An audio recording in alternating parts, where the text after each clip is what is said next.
हमारे शिल्प है वो माटी कला बोर्ड के चेयरमैन साहब और दौलतराम जी पेशिया साहब, अर्जुन जी के सुपुत्र और अतिथिगण खूब आए हुए हैं। मेरे बम्बई के भामाशा राजू बॉक्सर और एक हमारे बीच में अभी हाल ही में विजेंद्र बॉक्सर जो पूरे हिंदुस्तान में नंबर 1 बॉक्सिंग पे है, वो वहाँ खड़ा है। मैं उसे भी कहूंगा कि वह नजदीक आए, सबको अपना चेहरा तो दिखाए। पूरे हिंदुस्तान में नंबर 1 पर बॉक्सर है अभी विजेंद्र बॉक्सर, उसके लिए जोरदार तालियां लगाओ। पूरे हिंदुस्तान में नंबर 1 आने पर बॉक्सिंग तो बहुत दूर की बात है। हमारे कुमारों में एक कहावत है, खाने में अगाड़ी जूतों में पिछाड़ी। तो ये तो हम शुरू से सीखते आए हैं कि भाई खाना पहले खाओ, जूते बाद में घर जाके खाओ। मैं कुछ कहना चाहता हूं, बात वही आ जाएगी कि नारायण जी थोड़े माटी कला बोर्ड के पीछे पड़ गए। मेरी शुरू से आदत है, केवल कुमार यही नहीं, राजस्थान के हर कोने में रहते हैं और मिट्टी का काम करते हैं। आज उनकी स्थिति बहुत दयनीय है। मैं किसी पर कोई कटाक्ष नहीं करने आया हूं, लेकिन मैं चाहता हूं माटी कला बोर्ड में शिल्प नाम जोड़कर, एक मिनट सर, शिल्प नाम जोड़कर समाज के साथ धोखा किया गया है। पूरे प्रजापति समाज के साथ 2008 में जब हमारे कुचामन के, क्या नाम है उनका, हरीश जी कुमाऊ साहब बने थे माटी कला चेयरमैन, तब उन्होंने शिल्प नाम जोड़ा था। तब से अब लगाकर हमें अभी तक कोई फायदा नहीं मिला। माटी कला बोर्ड तब से गठित हुआ है, लास्ट वर्ष में एक चेयरमैन दिया जाता है, 1 साल वो समझने में लगा देता है तो समाज को कुछ नहीं मिलता। मैं ये बात इसलिए कह रहा हूं, आज हमारे चेयरमैन साहब हमारे यहाँ बैठे, विधायक साहब भी हमारे यहाँ बैठे हैं। श्री आदे माता के नाम से बोर्ड गठन हो और माटी कला बोर्ड से शिल्प नाम हटे।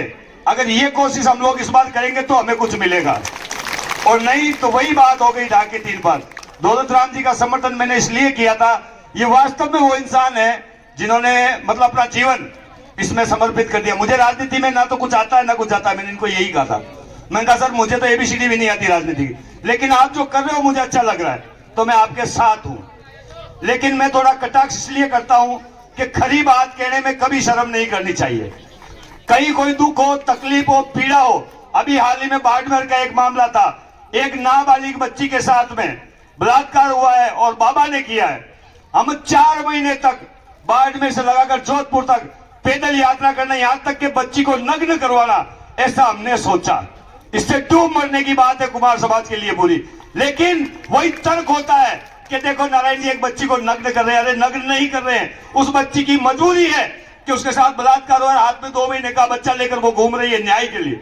अब जब वो न्याय नहीं मिल रहा तो क्या करेगी वो? सरकार के सामने जाकर अपने वस्त्र उतारने की कोशिश करेगी। ये तो सहयोग ठीक था, हमारी मेहनत कामयाब हुई, कुछ बच्चों की मेहनत कामयाब हुई और लाल बाबा पकड़ा गया।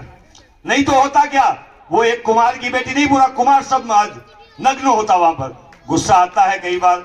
मैं सभी नेताओं से, सभी से कहता हूं, जब हम लोग रोड पर जूते खाने के लिए कोई काम करते हैं तो आप हमारा टेबल के नीचे से या पीछे से सहयोग करें।